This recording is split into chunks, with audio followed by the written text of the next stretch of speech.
Good day, everyone. This is Denise Belcher coming to you with Teaneck in Focus with my co-hosts, Duane Harley and Seleene Lewis Wong. We're so excited for this particular podcast because we are, for the most part, welcoming listeners to talk about today and paying tribute to the Reverend Jesse Jackson Hmm. and we're asking what his legacy can teach us and lessons learned about his life, his legacy.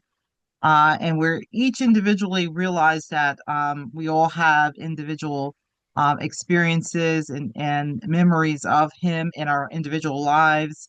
But just to give a little background before we all talk is Reverend Jesse Jackson, he was a prominent American civil rights leader. He was a Baptist minister, a political activist known for his work with Martin Luther King Jr. as a prodigy of his. He is a founding uh, person that started Operation Push in the Rainbow Coalition, two historic presidential campaign runs in 1984 and 1988. He advocated for racial and economic justice and freeing hostages internationally. So his life is such a well-lived life, and we just thought it was fitting to talk a little bit about him and lessons that we all can glean from him. Um, Teaneck has been seen as areas of protest, and one of the lessons I learned from the Reverend Jesse Jackson was the importance of our voice and our vote, it was important to speak up against injustice any and everywhere.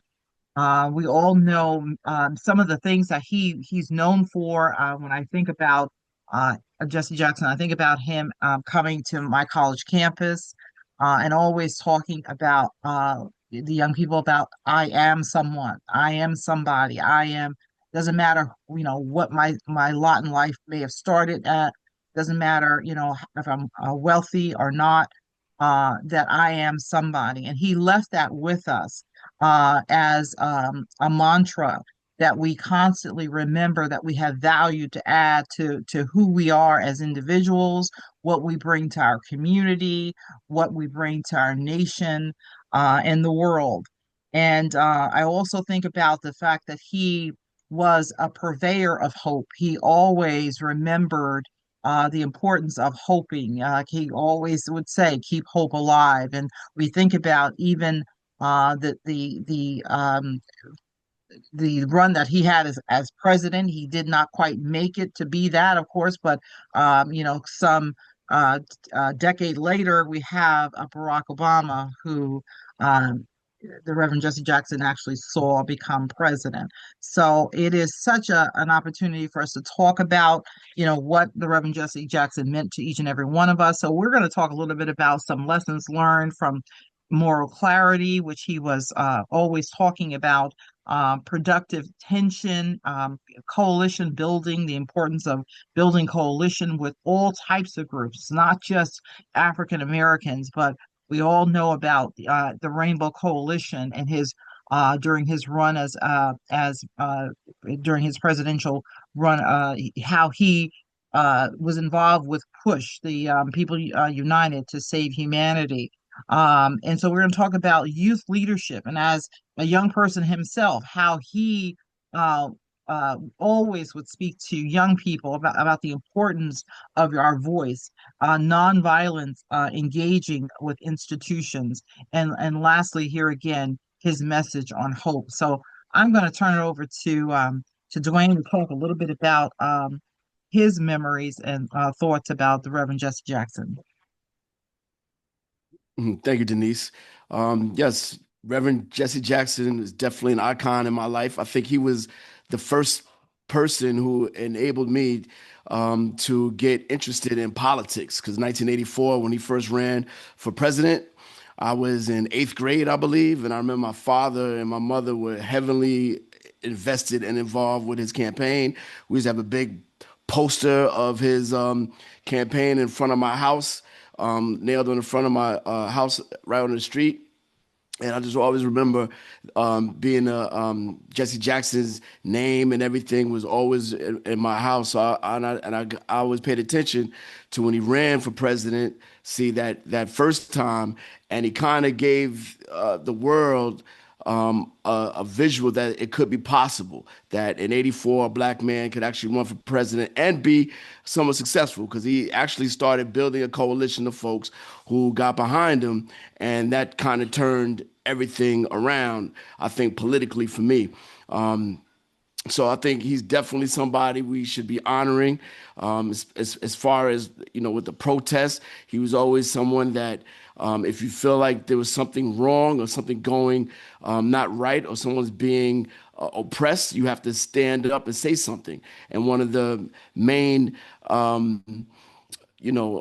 things you could do is protest. You have to protest systems and situations that oppress marginalized people. And from a moral perspective, he always fought for the marginalized people. He always worried about the people who didn't, the poor people, the minorities, the people that just didn't weren't able to have access to the our government. And even in the '80s, people were living here, people were going to work, paying, or working hard, trying to give a life for their family, but they had no ability to actually participate in our political system, or at least it didn't feel as if the political system worked for us. So Reverend Jackson single-handedly changed the way we vote in the Democratic Party, right? So it was before he came along, it was winner take all from the delegates. If it don't matter what percentage of votes you may have had in your state, if you lost the state, all the delegates went to the winner. He changed that, so it made it more equitable for voters. So if you got a certain threshold of voters, therefore you would get a proportionate amount of delegates who will actually vote for the president during an election. And that was on the Democratic part side, and that was huge because that enabled us, the global majority, to participate in the political process and get candidates, get more people aware of politics that actually paved the way for someone like Barack Obama. So we go on and on for Jesse Jackson, but from the moral perspective, he's always fought for the marginalized. He always put humanity first, and we love him and respect him for that. And with that, I can throw it to Seleene, and I'm sure she has some great insight as well.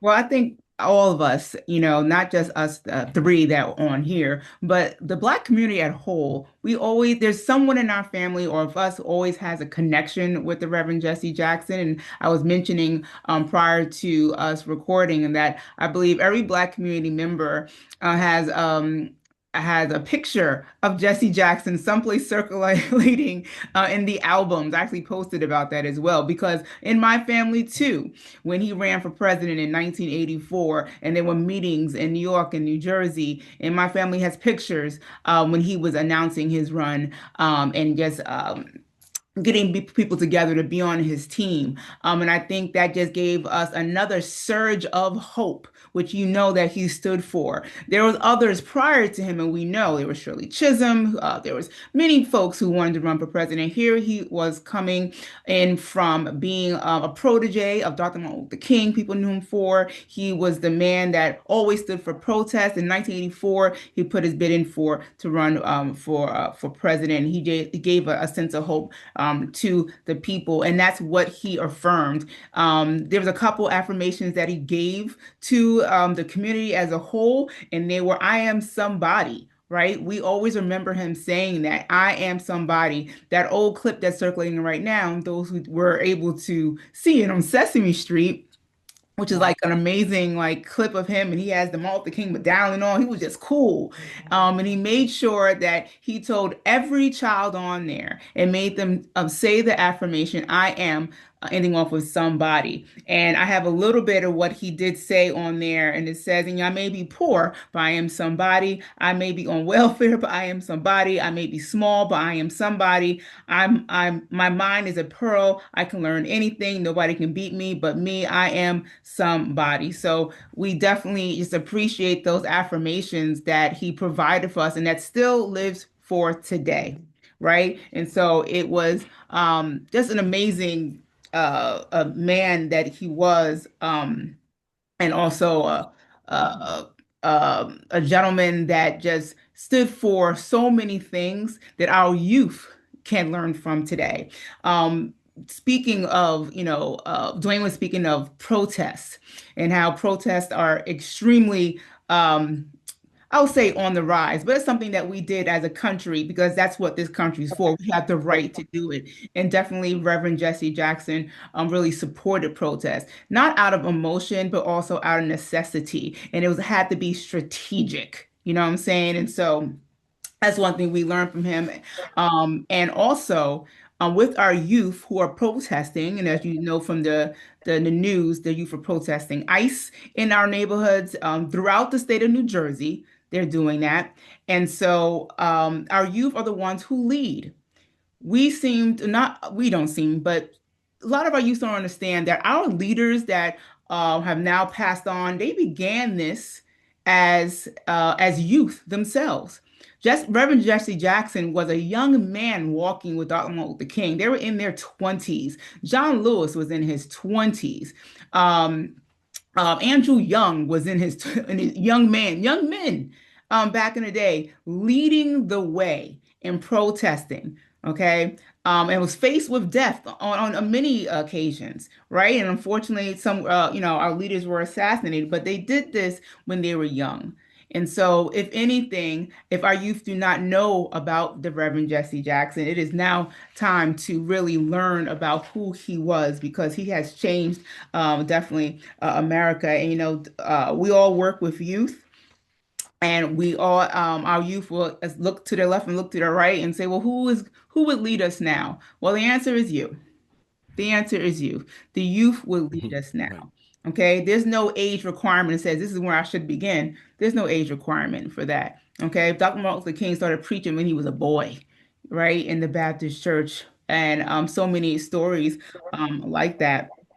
One thing before I go back to, I throw it to Denise, is that when he started the Rainbow Coalition, it really brought together everyone. It was everyone, different faith communities. They shared the same interests. Dwayne was talking about the historically disenfranchised folks. He included everyone in that as bringing people together. Okay, making sure there's affordable housing, making sure people were able to protest, maybe making sure that there were homes for the unhoused.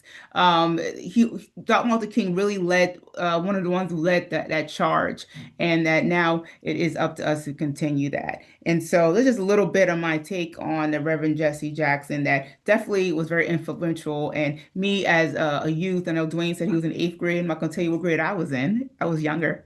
In 1984. But I remember it very well as I did look at the TV screens and everybody's families were deeply involved in that movement.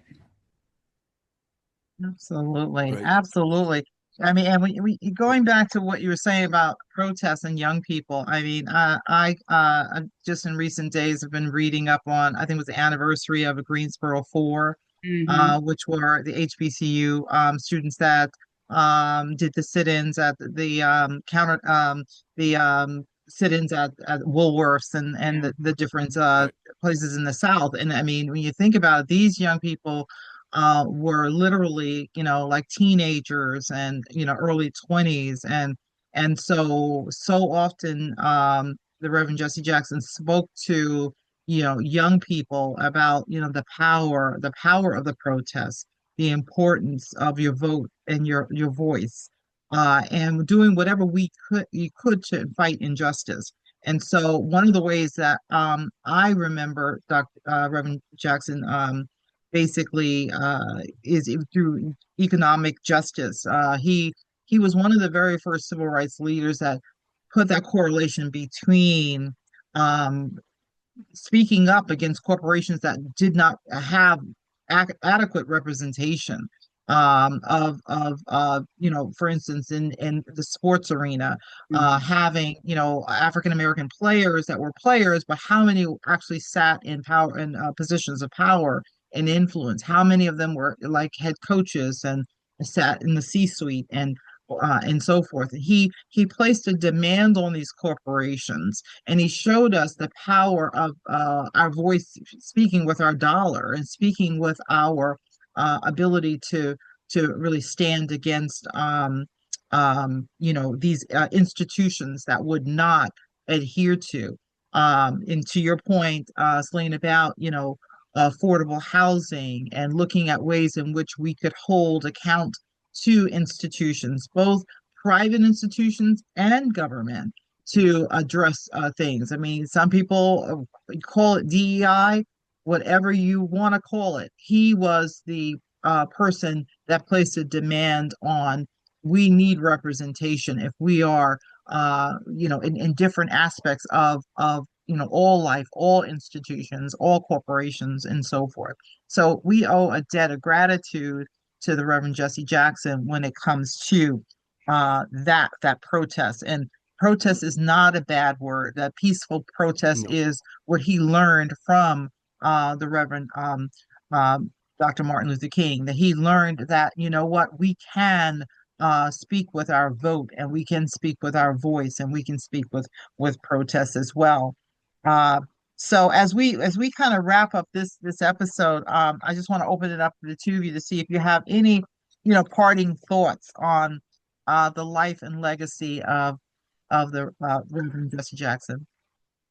Well, I would like to chime in about, again, the protests. One thing we need to understand about protests is the foundation of this country, right? This country was founded, the founding of this country was a protest, right? So the reality is that is something that is ingrained in us. That is something that is our right to do.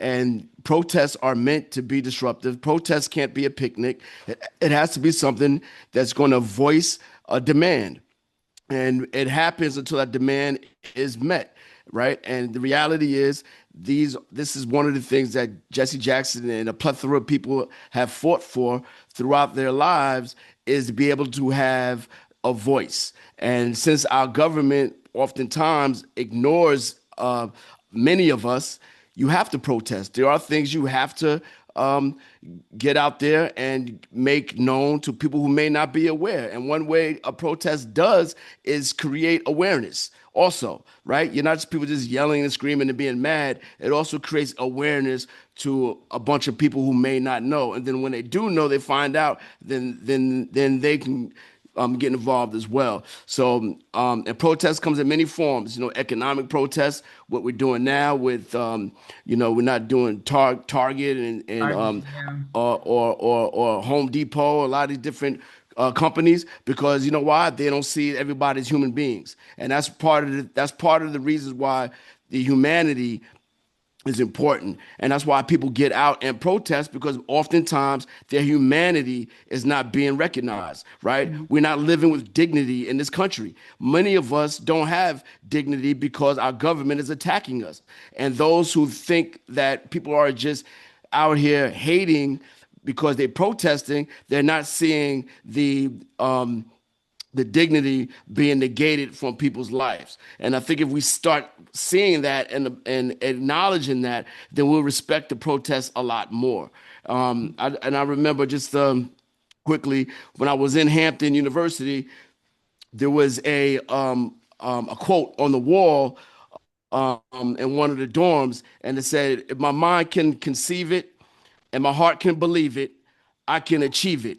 And that was a quote from Jesse Jackson. And I always remember that when seeing that when I entered that dorm, every time I went in, that was a quote. And that stayed with me for a very long time. And another thing that also stayed with me was there's an iconic picture of him with these white farmers when he was running for president. And he showed and it displayed that we have so much in common, right? So he Mhm. spoke to white farmers in the 80s about their plight which they're going through today. So I just think that we got to take these lessons that he brought and continue to build on them, because it's still pertinent now. Mhm. I just want to say, Reverend Jesse Jackson, this is for the youth, definitely had some bars, right? He definitely he definitely had the Yes, affirmations that really gave us hope. It really did. And even though what you just said, Duane, that the quote that was at your school, Hampton University, that quote right there can change so many lives. And so I appreciate his life. I'm thankful for that he was alive when I was here on this earth, and to actually see him in action. I never forget that when President Barack Obama won, there was a tear in that man's eye, because he was one of the civil rights leaders at the time when they weren't even considered human, right? They were fighting for this country to be civil with its people. And so we'll always remember Reverend Jesse Jackson. Rest in peace to him, and praying for his family and for the rest of us, actually, because he was like a member of our families, a yes. lifelong servant that he was. And so, Absolutely, yeah, absolutely. And I think of him as a humanitarian. He just all the things that he did, not just for our community and for our nation, but internationally in terms of, reaching out to get, hostages removed from really, different scenarios. I think about him though in terms of, locally, in terms of what can we do? We ask the question right here in our community in Teaneck, what can we do? And when it comes to moral clarity, are we organizing for moral clarity? Are we building coalitions within our community? Are we getting away from individual silos? Are we a disciplined, nonviolent, and focused on real change? These are questions that we can ask ourselves.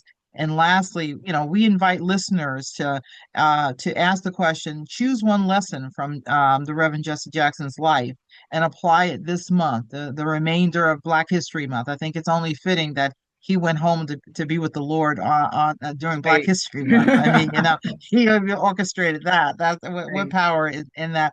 And we just, I ask that, pray that he rests in peace, but also he will rest in power, because he leaves a legacy for people internationally to follow. He's left a model, a pattern that we can glean from for generations. And so, on that note, I just want to say to my co-host here that thank you for allowing us to really share our experiences and our recollections of his life. And happy Black History Month. I'll keep saying it Exactly. to the end of the month. Exactly. That's right. Happy Black Yes, History. absolutely. Have a good day, everyone. We must build such a quilt. Farmers, you seek fair prices, and you're right, but you cannot stand alone. Your patch is not big enough. Workers, you fight for fair wages, you're right, but your patch labor is not big enough. Women, you seek comparable worth and pay equity, you're right, but your patch is not big enough. Women, mothers who seek Head Start and daycare and prenatal care on the front side of life, rather than jail care and welfare on the back side of life, you're right, but your patch is not big enough. Students, you seek scholarships, you're right, but your patch is not big enough. Blacks and Hispanics, when we fight for civil rights, we are right, but our patch is not big enough. Gays and lesbians, when you fight against discrimination and a cure for AIDS, you are right, but your patch is not big enough. Conservatives and progressives, when you fight for what you believe, right wing, left wing, hawk, dove, you are right from your point of view, but your point of view is not enough. But don't despair. Be as wise as my grandmama. Pull the patches and the pieces together, bound by a common thread, when we form a great quilt of unity and common ground, we'll have the power to bring about health care and housing and jobs and education and hope to our nation. We the people can win.